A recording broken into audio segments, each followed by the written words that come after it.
All right, how's everyone doing? Good. Glad to hear it. I would like to thank all of you for being here today and for allowing me to speak. I'd like to take a moment to acknowledge that the land on which we meet right now is not ours, but that of First Nation Indigenous peoples. Yes, it is. Yes, it is. Right. As my brilliant sister alluded to, the colonization of this land is not disconnected from the oppression that women face. The oppression of Indigenous people, people of color, LGBTQ people, poor people, and immigrants for capitalist gain is connected. That's right. Let us recognize our allies and fellow brothers and sisters in the struggle for liberation. Yes, we must. We live in a world that systemically oppresses women. A world in which sexism is normalized, violence against women is commonplace, economic injustice is rampant, and the basic right to control our own bodies is still deemed up for discussion. Yes. These issues are not merely women's issues, however, but tools of oppression that are used against multiple communities. As Suzanne Farr, a lesbian author and activist, wrote, homophobia is a weapon of sexism. Yeah. The same values that attempt to confine women in strict gender roles oppress gay, lesbian, bisexual, transgender, and queer people who defy the gender roles patriarchy has ascribed to them. The struggle against patriarchy is a struggle not only for women, but for LGBTQ people as well. Economic justice, particularly in the realm of employment, affects LGBTQ people. LGBTQ people are still fighting for an Employment Non-Discrimination Act. However, sexism has divided our community. Agreement on an inclusive Employment Non-Discrimination Act has divided the queer community and ostracized transgender and gender non-conforming members of our community. For those of you who are not familiar with it, some people have said that we should just go and try to get an act that says, oh, you can't discriminate based on, someone being gay or lesbian. Right. But people are okay with including trans people and not including gender expression in that bill.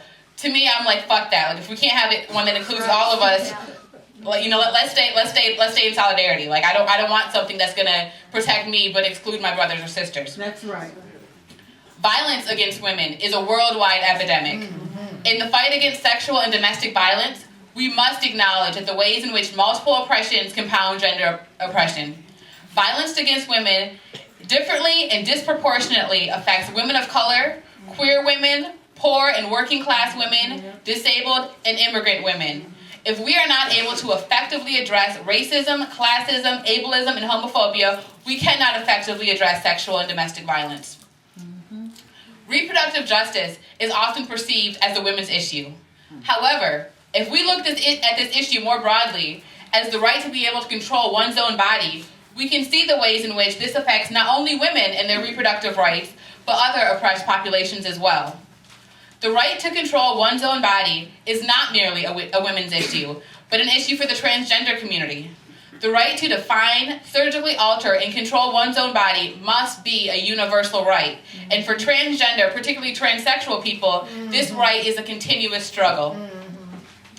Immigration is a women's issue, and we must stand in solidarity with immigrants. That's right.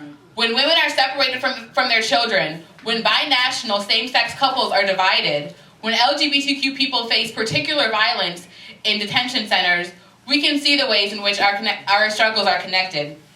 A few months ago, I went to the National Gay and Lesbian Task Force Creating Change Conference, and for the first time I heard the story of Victoria Arellano, who was a trans woman who was detained in Southern California. When she was detained, she was HIV positive. Mm-hmm. In only a few short months, she developed AIDS.